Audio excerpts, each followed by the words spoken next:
Hello everyone, the question says a stone and the earth attract each other with an equal and opposite force. Why then we see only the stone falling towards the earth but not the earth rising towards the sun? Question में हमसे पूछा गया है कि एक stone है and एक अर्थ है।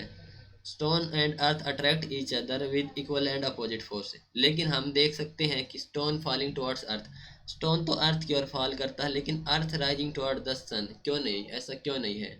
तो ये हमारा की कंसेप्ट क्या रहने वाला है? ग्रेविटेशनल फोर्स का।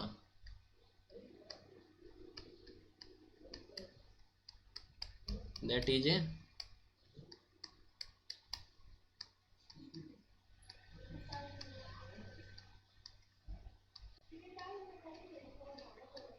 Okay.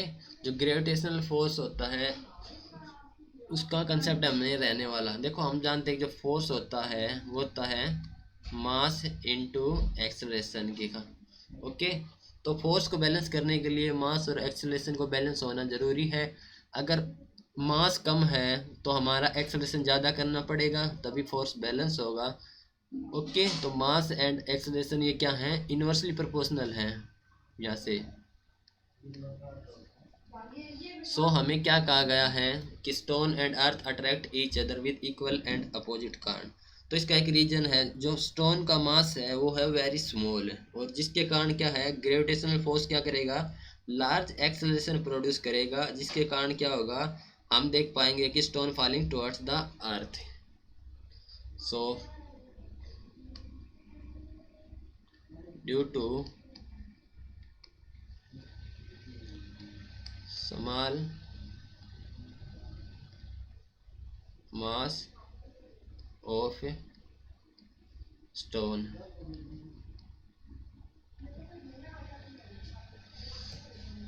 Gravitational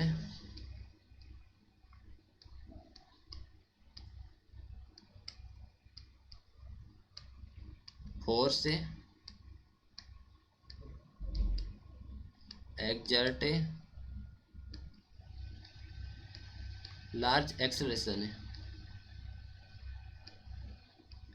large acceleration.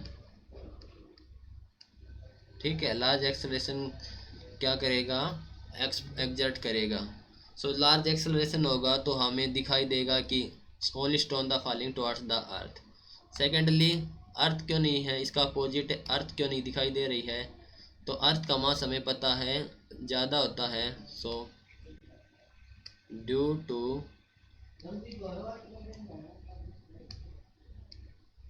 Large mass of earth it experience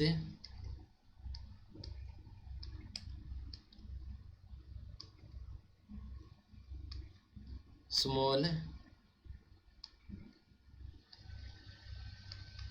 acceleration. ठीक है, स्मॉल एक्सेलरेशन एक्सपीरियंस करेगी। So we could not see the earth rising up towards the sun. ये था हमारा इस क्वेश्चन का आंसर। ठीक है, हमारा मेन कंसेप्ट था इसमें ग्रेविटेशनल फोर्स का, जिसके कारण हम देख पा रहे हैं कि जो स्टोन का मास था वो था स्मॉल, एंड जिसके कारण जो ग्रेविटेशनल फोर्स एक लार्ज एक्सेलरेशन को एक्सर्ट करेगा, एंड जिसके कारण हमें दिखाई देगा कि केवल stone falling towards the earth. Okay, that is your final answer. Hope you understood it well. Best of luck बच्चों, थैंक यू।